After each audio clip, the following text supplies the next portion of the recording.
함께 나눌 말씀은 사도행전 11장 1절에서 18절까지의 말씀입니다. 11장 1절에서 18절까지의 말씀. 사람은 사회적인 동물이다, 그렇게 말을 합니다. 이건 좀 유식한 말이고요. 쉬운 말로 바꾸자면 사람은 혼자 못 삽니다, 그렇게 우리가 이해할 수 있을 것 같습니다. 쉬운 말로 누구도 혼자서는 살아갈 수 없습니다. 그래서 사람들은 누구나 이런 집단, 저런 집단, 이런 공동체, 저런 공동체에 속해서 살아갑니다. 가장 흔하게는 우리의 가정부터 하나님의 귀한 공동체죠. 하나님께서 이 땅에 사람을 만드시면서 가장 처음 만드신 공동체가 바로 가족입니다. 가족은 나중에 우연히 생겨난 것이 아닙니다. 하나님께서 처음부터 남자와 여자를 지으시고 그 남자와 여자에게 말씀하시기를 생육하고 번성해라, 자녀를 낳아서 축복하고 언약 공동체를 이루어라 라고 처음부터 주신 하나님을 닮은 공동체였습니다. 우리가 흔히 하나님을 우리 기독교에서 고백할 때 성부 하나님, 성자 하나님, 성령 하나님, 이렇게 삼위일체를 고백합니다. 하나님 자신이 공동체적인 성격을 가지신, 성품을 가지신 하나님이라는 것이죠. 그래서 가족을 창조하실 때에 그 가족이라는 첫 공동체에 이미 하나님의 품성이 담겨 있고 하나님의 이미지 of God이 거기 담겨 있다라고 말씀해 주신 것입니다. 이렇게 공동체 안에서 살아가도록 우리를 지으셨습니다. 그 밖에도 여러 공동체가 있죠. 가족 공동체, 같은 학교를 다니는 학교의 공동체가 있고 직장도 있고요. 모든 게 다 공동체입니다.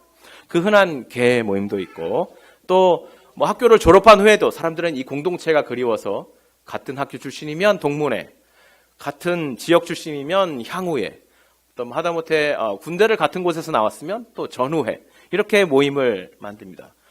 심지어는 같은 감옥에 있던 사람들끼리도 아주 끈끈한 관계를 가지며 살아가는 것이 바로 사람들의 모습입니다.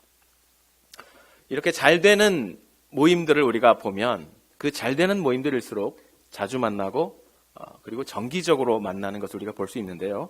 이렇게 잘 되는 모임들, 계속해서 이어지는 모임들을 그 모임의 성격을 보여주는 여러 가지 표시들이 있습니다. 여러 가지가 있는데 그중에서 오늘 말씀과 연관을 해서 보자면 그 모임들마다 그 사람들이 입는 독특한 옷이 있어요.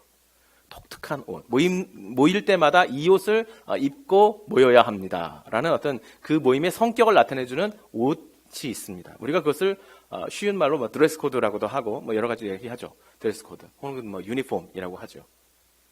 모일 때마다 그 옷을 입고 나타나지 않으면 안 되는 그런 약속, 암암리에 무건중에 모두가 동의하고 있는 그런 약속이 있다는 것입니다. 그래서 그 옷이 그 모임의 성격을 단번에 아주 상징적으로 한 번만 봐도 바로 알아차릴 수 있도록 말해주고 있다는 것입니다. 특히 미국에 와서 보니까 우리 그 어린 아이들이 스포츠를 많이 하잖아요. 야구도 하고 축구도 하고 농구도 하고 그렇잖아요. 그런데 우리가 어릴 때 보면 이제 학교에서 주로 저희는 그 운동 선수들이나 되어야 이 유니폼을 입는데 미국에 와서 보니까 그렇게 잘 하지 못해요. 축구할 때 여러분 보셨어요? 공이 막 다니면 전체 그 11명 플러스 11명, 22명이 우르르 같이 몰려다니거든요. 진짜 못합니다. 그런데 말끔하게 유니폼을 입고 이 아이들이 지금 축구를 하고 있구나 라는 것을 착 볼 수가 있습니다. 저도 어릴 때 학교에 야구부가 있었습니다. 야구부 친구들이 이렇게 야구 옷을, 유니폼을 입고 운동하는 모습을 보면 참 부럽더라고요. 저도 나름 학교 다닐 때 공부도 잘하고 얼굴도 잘생겨가지고 인기가 꽤 있었는데 간혹 보면 그 야구부에 공부도 잘하는 친구들이 있어요. 그리고 얼굴도 잘생긴 친구들이 있고 운동까지 잘하는 친구들인데 또 유니폼까지 입고 있어요. 상당히 부러웠습니다. 그래서 지금 저희 둘째 아들 건이가 이제 농구를 하는데 농구 유니폼을 딱 입혀놓고 운동하는 모습을 보니까 제가 대리만족이 되더라고요.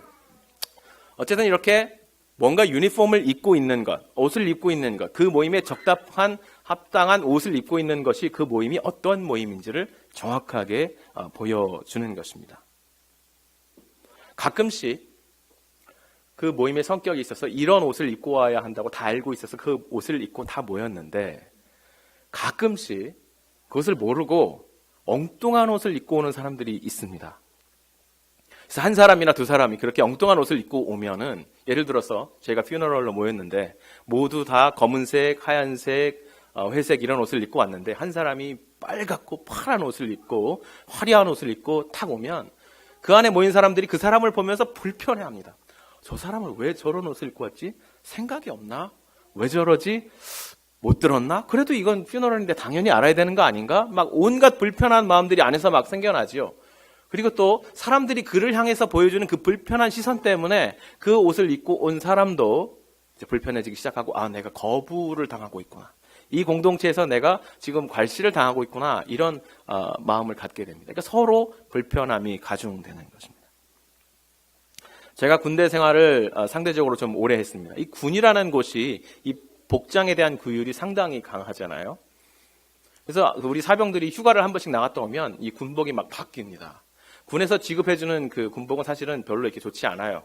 여름에도 바람이 잘 통하지 않고 좀 답답한 옷인데, 휴가를 나갔다 오면 이 옷의 천들이 바뀌어 있습니다. 바람이 쌩쌩쌩쌩 통하는 그 천으로 바뀌어져 있고, 훈련도 사실은 그 낙하산 강화 훈련 같은 것도 받지 않았는데, 옆에 막 공수 막 그걸 이렇게 막 달고 있고요. 이렇게 여러 가지 막 멋있게 재단을 하고 품을 늘려가지고 오고 그렇습니다, 사병들이. 그런데 군대 안에서 그 옷을 잘못 입고 돌아다니다가는 헌병대에 끌려서 군기교육대에 가서 아주 고초를 경하게 됩니다. 이처럼 그 집단 안에서 규정하고 있는, 암묵적으로 동의하고 있는 복장을 제대로 갖추고 있느냐, 그렇지 않느냐에 따라서 그 집단에서 이 사람을 정당한 태도를 가지고 있는 사람이냐, 합당한 사람이냐, 받아들일 만한 사람이냐를 결정하게 되는 것이죠. 또 제가 경험한 일 중에 이런 일이 있었습니다. 한 교회에서 사역을 할 때 그 교회는 주일 낮 예배를 빼고는, 주일 낮 예배는 당연히 이렇게 양복을 이제 쫙 입고 오지만, 수요 예배라든지 금요 모임이라든지 다른 모임 때는 항상 그 계절에 적합한 온도에 맞는 옷을 입으면 되었습니다. 예배가 없을 때는 당연히 여름 같은 때는 반팔에 반바지로 나가서 일을 하고, 예배 때는 간편한 복장으로 입고 오는데, 그러고 나서 이제 학교를 졸업하고 옮기면서 교회로 이제 함께 옮겨서 다른 교회에서 이제 섬기는데, 앞불사 제가 그 전에 입고 있던 그 드레스 코드를 입고 수요일 날 예배를 하는데 간편한 복장으로 교회를 간 겁니다. 그런데 웬걸 교회를 갔더니 모든 사역자들이 하얀 와이셔츠에 넥타이에 숫을 착 입고 있는 거죠. 이거 큰일 났구나. 그때 느꼈던 그 당황스러움, 황당함, 이렇게 드레스 코드를 잘 맞추지 못했을 때 경험하는 그 당사자, 그리고 그것을 바라보는 사람들 사이에 그 어려움들이 있습니다. 이렇게 드레스 코드들이 각 집단마다 다 있어요. 그런데 여러분, 우리가 또 생각해 보면 유난히 드레스 코드가 없는 장소도 있습니다. 엄밀히 말하자면 드레스 코드가 없는 게 드레스 코드인 곳이 있어요. 이곳을 들어가려면 다른 모임들과는 정반대로 어떤 옷을 입고 왔든 그것을 다 벗어야 들어갈 수 있습니다. 양복을 입고 왔든 작업복을 입고 왔든 운동복을 입고 왔든 그것을 다 벗어야 됩니다. 깨끗한 옷을 입고 왔든 아니면 일하다 말고 막 무엇인가 막 묻어있는 옷을 입고 왔든 상관없이 다 벗어놓고 들어가야 합니다. 이 정도 얘기하면 여러분 마음속에 지금 뭔가 한 장소가 떠오르시죠? 네. 어릴 때 어머니 손에 잡혀서 질질 끌려가던 그곳. 옷을 벗는 정도가 아니라 피부가 홀딱 벗겨질 정도로 시뻘겋게 돼야 나올 수 있었던 그곳. 가끔씩 남녀 7세 부동석이라는 그 태도가, 그 가치가 이미 통용되어 있던 그 사회인데 가끔씩 보면 같은 반에 있던 철수와 영희가 만나기도 하는 그런 곳. 그러고 나서 나중에 따로 만나서 우리 학교 가서 절대 여기서 봤다고 얘기하지 말자 하고 얘기하는 그런 곳. 목욕탕이 있죠. 아직 찜질방이라는 곳이 없을 때 동네에 한두 개씩 있던 이 한국에만 있는 공동 목욕탕. 그래서 오늘 제가 말씀을 연구하면서 이렇게 드레스 코드가 있는 여러 가지 집단, 그리고 모든 것을 벗어야 되는 정반대의 장소, 목욕탕. 곰곰이 생각하면서 우리 교회는 어떤 곳이 되어야 할까라는 생각을 좀 해봤습니다. 생각을 해보니까 우리 교회는 이 목욕탕 같은 공동체가 되어야 되지 않을까라는 생각이 들었습니다. 무슨 얘기죠? 같은 회사에 다니고 있는데 교회 와서 같이 예배드리고 회사에 가서는 우리 같은 교회 다닌다고 절대 말하지 말자, 뭐 이런 얘기인가요? 그렇지 않죠. 세상에서 어떤 옷을 입고 살았든, 어떤 생각을 가지고 살았든, 어떤 위치에서 어떤 규율을 따르고 살았든 교회 와서 하나님 앞에 나아갈 때는 예수께서 우리에게 입혀주신, 하나님께서 입혀주신 예수 그리스도의 의의 옷, 하나님께 나가기 위해서는 반드시 입어야만 하는 그 예수 그리스도의 의의 옷, 그것을 입지 않고는 하나님께로 나아갈 수 없는 그 옷 말고는 아무것도 입으면 안 된다는 것입니다. 하나님 앞에 나아갈 때 다른 어떤 치장도 해서는 안 된다는 것이죠. 물론 우리가 깔끔한 옷을 입고 교회에 오고 가장 단아하게 정갈한 모습을 하고 오지만 우리의 마음과 영혼이, 우리의 삶의 태도가 하나님 앞에서 예수 그리스도의 의의 옷을 입은 것 말고 다른 것을 덧입어서는 안 된다는 것입니다. 하나님께서 그것을 우리에게 요구하지 않았습니다. 그리고 요구하지 않은 정도가 아니라 그 옷 말고 다른 옷을 입으면 나에게로 나올 수 없다고 말씀해 주셨습니다.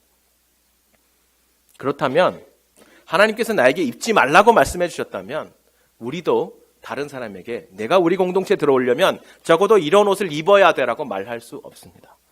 말하지 말아야 되는 것입니다. 그런 의미에서 우리의 공동체는 이 목욕탕과 같은 공동체가 되어야 되지 않을까, 교회가 되어야 하지 않을까라는 생각을 해보았습니다. 과연 나는 하나님 앞에 예배자로 나아가면서 지금 어떤 옷을 입고 있는가? 예수 그리스도의 의의 옷을 입고 담대함으로 하나님 앞에 나와 있는가? 혹시 다른 어떤 치장을 하고 있지는 않은가? 다른 덮개를 쓰고 있지는 않은가? 곰곰이 생각해보는 말씀과 기회가 되었으면 좋겠습니다. 베드로가 고넬료의 집에 가서 복음을 전했습니다. 고넬료와 그의 집에 모여있던 이방인들이 모두 하나님의 말씀을, 예수 그리스도의 복음을 영접하고 구원을 받았습니다. 그 소식이 참 빠르게도 예루살렘에 전해졌습니다. 대부분의 사람들은 아마 하나님께서 또 역사하셨구나, 하나님께서 또 이 사도를 통해서 하나님의 복음을 들려주시고 구원받게 하셨구나, 많은 사람이 주님께로 돌아왔구나 하고 영광을 돌렸을 텐데 그 중에는 그렇지 못한 사람들도 있었습니다.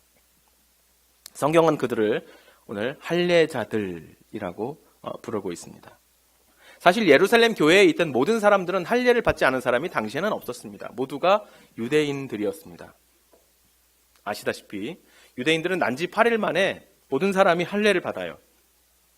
모든 사람이 아이가 아무것도 모를 때, 정말 태어나서 아무것도 모를 때 몸에 마크를 한다는 거죠. 칼로 몸에 마크를 해서 이 사람은 하나님께서 택하신 유대인, 선택받은 민족입니다, 하나님의 언약 공동체의 일원입니다 라고 선언을 한다는 것이죠. 그래서 할례를 받지 않은 사람이 없는데 굳이 성경이 할례자들이 베드로를 반대했다, 베드로를 비난했다. 무슨 말일까요?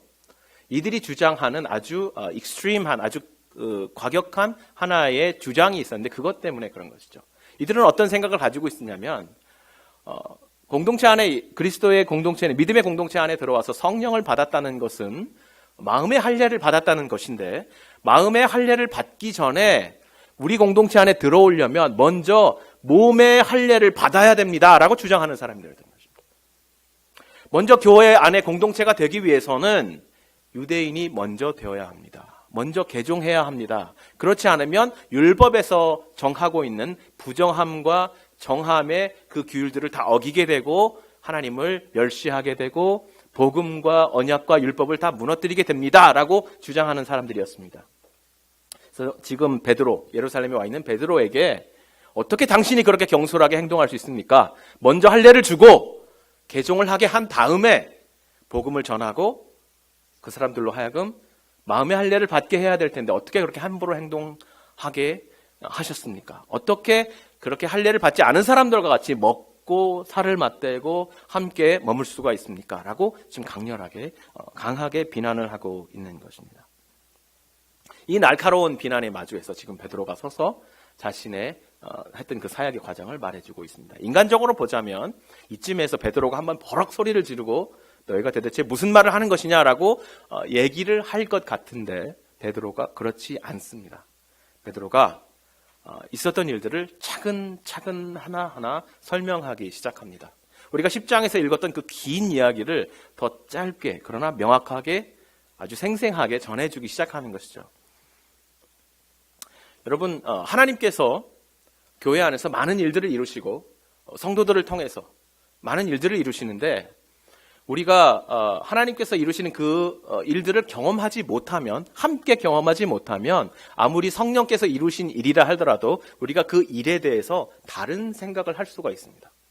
다른 관점을 가질 수가 있어요.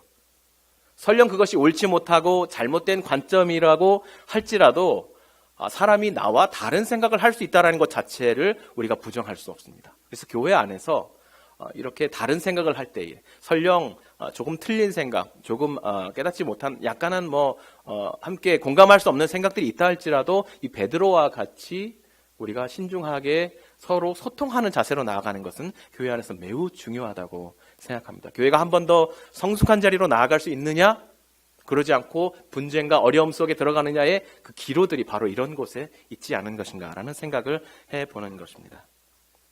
부디 저희 복음의 교회가 그렇게 소통의 공동체가 되기를 축원합니다. 근데 베드로가 왜 그랬을까? 우리가 좀 생각을 해봐야 돼요. 베드로가 왜 그렇게 차분히 자신의 경험들을 그 비난에 맞서서 설명할 수 있었을까? 생각을 보니까 사실은 베드로의 생각도 이 할례자들의 생각과 그다지 다르지 않았다는 것을 우리가 본문을 통해서 확인할 수 있습니다. 그러나 베드로도 그렇게 다른 생각을 가지고 있지 않았음에도 불구하고 하나님께서 이끄시는 길을 따라가면서 그 생각들이 단계 조금씩 변해가는 경험을 경험했고, 그래서 그 과정들을 지금 이 사람들에게 이야기해주고 있는 것입니다. 하나님께서 부정한 짐승들을 보여주시면서 잡아먹으라고 하셨을 때 베드로가 손사래를 치면서 주님 절대 그럴 수 없습니다. 내가 한 번도 부정한 음식들을 내 입에 넣어 본 적이 없습니다 라고 말을 하면서 거부를 했었습니다. 그런데 고넬료의 집에 와서 그 고넬료의 집 가득 모여있는 이방인들을 보면서 베드로가 깜짝 놀랐습니다. 마치 그 그릇에 가득 담겨진 부정한 짐승들을 그대로 그릇을 여기다 옮겨놓은 것처럼 부정한 이방인들이 이 집에 가득 있는 것을 보고 하나님께서 뜻하신 바가 있어서 나에게 보여준 환상이었구나 라고 생각하면서 하나님께서 그 환상을 주시면서 내가 깨끗하게 한 것을 내가 부정하다고 여기지 말라라고 말씀하신 것이 이것이었구나 라고 첫 번째 생각의 변화를 경험했습니다. 두 번째로 그는 고넬료와 대화를 나누면서 고넬료에게 있었던 일, 하나님께서 고넬료에게 나타나셔서 가서 사람을 보내서 베드로를 청해와서 그로 하여금 복음을 말하게 하고 그로부터 들으라 하셨던 그 이야기들, 그 일련의 과정을 들으면서 그는 다시 한번 놀라고 다시 한번 변화되었습니다. 하나님은 외모를 보지 않으시는구나. 그를 경외하는 사람은 누구든지 다 받아주시는구나. 그리고 마지막으로, 그리고 결정적으로 그가 모인 사람들에게 복음을 전할 때에 하늘에서 성령께서 그들에게 임하시고 마치 오순절날 그들이 기도할 때 성령을 받았다는 것과 똑같은 방식으로 그들이 방언을 말하고 하나님을 찬양하는 모습을 보고 결정적인 변화를 경험했습니다. 베드로가 이 말을 할 때 성령이 말씀 듣는 모든 사람에게 내려오시니 베드로와 함께 온 할례 받은 신자들이 이방인들에게도 성령 부어주심으로 말미암아 놀라니 이는 방언을 말하며 하나님 높임을 들음이로라. 10장 44절에서 66절 말씀입니다. 46절 말씀입니다. 또 오늘 본문 11장 15절에도 이렇게 기록하고 있습니다. 내가 말을 시작할 때에 성령이 그들에게 임하시기를 처음 우리에게 하신 것과 같이 하는지라. 처음 우리에게 임하셨던 그 오순절날과 동일한 사건이 동일하게 반복되는 것이다. 베드로가 그걸 보고 깜짝 놀랐다는 것이죠. 깜짝 놀랐다. 무슨 말이죠? 베드로가 첫 오순절의 의미에 대해서 뭔가를 분명히 놓치고 있었다는 것입니다. 이해하지 못하고 있던 것, 그것 때문에 아직 변화되지 않은 삶의 행동이 그것을 다시 한번 돌아보게 되었을 때 삶의 변화가 되는 계기가 되었다는 것입니다. 오늘 이 말씀 가운데서는 결정적인 변화의 계기가 바로 여기 있었다는 거죠. 잠시 첫 오순절날의 그 상황으로 돌아가 보겠습니다. 제자들이 모여서 다락방에서 기도하고 있습니다. 기도하고 있어요. 근데 그때는 오순절이었습니다. 오순절이 뭐죠? 예수님께서 잡혀 죽으신 6월절부터 50일째가 되는 날까지 유대인에게 있어서 아주 큰 명절입니다. 그래서 전 세계에 흩어져 있는 유대인들이 하나님께 예배하기 위해서, 제사 드리기 위해서 유대를 향해서 걸음을 걸어서 오는 아주 큰 명절입니다. 오순절까지, 6월절에서 오순절까지 있다가 이제 돌아갈 사람들입니다. 그래서 그들은 다락방에서 제자들은 기도하고 있는데 바로 그 바깥에서는 사람들이 북적북적 거리고 있는 것이죠. 바로 그 상황에 성령께서 그 다락방에 있는 제자들에게 임하시고 그들이 방언을 말했습니다. 흔히 방언 그러면 하나님의 기적이 나타났어, 사람들이 이렇게 말을 하지만 그 방언의 의미가 무엇입니까? 어떤 언어로 방언을 말했습니까?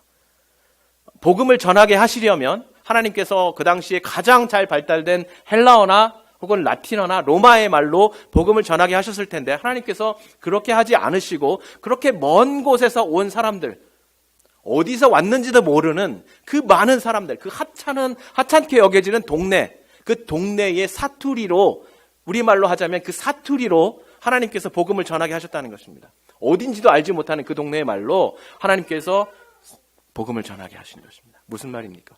그들이 하나님을 예배하려고 성전까지 그 먼 길을 와서 제사 드리고 갔지만 그들이 하나님을 만났나요? 예수님께서 말씀하시기를 이 성전을 너희가 이미 강도의 소굴로 만들었다고 말씀하셨습니다. 이미 강도의 소굴이 되어버린 그 성전에서 하나님을 만날 수 있었을까? 그들이 아마 멋지게 차려입은 제사장을 보았을 것입니다. 사실은 그들의 죄를 조금도 용서해주지 못하는 짐승의 비명소리를 들었을 것입니다. 그러나 하나님을 만나지 못한 사람들, 제사에 실패하고 하나님과의 만남에 실패한 사람들, 그 불쌍한 사람들, 그들의 그 불쌍한 언어, 그 처량한 언어로 하나님께서 다가가서 그들에게 말씀해 주셨다는 것입니다. 하늘에서 오신 성령께서 먼저 제자들에게 임하사 예수 그리스도를 부인하고 배반하고 도망가 버렸던 그 제자들을 다시 용서하시고 불러주셔서 그들에게 성령이 임하사 그들의 입을 통하여 또한 불쌍한 사람들, 하나님을 만나지 못한 사람들에게 그 방언을 통해서, 그 언어를 통해서 만나주셨다는 것입니다. 그것이 바로 오순절의 하나님의 선교의 현장이었던 것입니다. 그 메시지를 베드로가 놓치고 있었던 것이죠. 우리에게 하나님께서 말씀하시고 우리가 했던 그 성령의 임재의 핵심, 연약한 사람들에게, 시리에 빠진 사람들에게 다가가시는, 찾아가시는 하나님. 그 하나님의 성령의 임재로 우리를 불러주시고 우리에게 말씀해 주신 하나님, 그 은혜를 받았으면서 그 마음의 할례를 받았으면서 지금 하나님께서 부르시는 이방인들에 대해서는 그 마음의 할례를 받기 전에 먼저 몸의 할례를 받으라라고 말하는 이 유대인들, 그와 생각이 전혀 다를 바 없었던 베드로, 그가 이렇게 생각이 변했다는 것을 사람들 앞에서 하나하나 들려주고 있는 것입니다.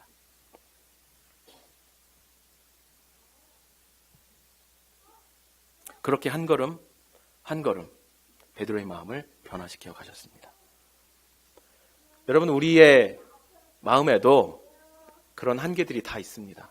누군가 나에게 익숙하지 않은 옷을 입고 다가오면 내가 늘상 하던 것, 내가 늘상 경험하던 것, 늘상 우리가 함께 얘기하던 것, 늘상 우리와 만났을 때에 가지고 있던 그 문화, 이것과 다른 사람이 다가오면 경계심을 가지고 거기 좀 잠깐 있어요. 우리 공동체에 들어오려면 적어도 이런 드레스 코드를 가져야 합니다. 우리와 함께 교제하려면 적어도 이런 문화를 알아야 합니다. 우리와 함께 교제하려면 적어도 이 정도의 수준의 지성이 있어야 합니다. 이 정도 수준의 생각을 해야 하고 이런 경험이 있어야 합니다. 이런 마음을 우리가 이렇게 생각하면 안 됩니다, 이렇게 말하면 안 됩니다라고 말하지만 누구나 그런 경계심, 자기 보호를 위한 안전장치들이 누구에게나 있는 것이죠. 또는 거꾸로 내가 저 사람들 사이에 들어가고 싶은데 나에게는 저 사람들이 가지고 있는 문화가 없어. 저 사람들이 가지고 있는 그 장치들 또는 선물들 또는 그 필요해서 갖춘 여러 가지 생각들이 나에게는 없어. 그 옷이 나에게는 없어. 그래서 가지 못하는 것 때문에 받은 상처. 이건 똑같아요. 똑같은 현실에서 오는 상처, 받은 상처, 주는 상처. 하나님께서 오늘 이 말씀 가운데서 우리에게 말씀해 주시는 것입니다. 이 옷이 없어야 된다는 것이죠.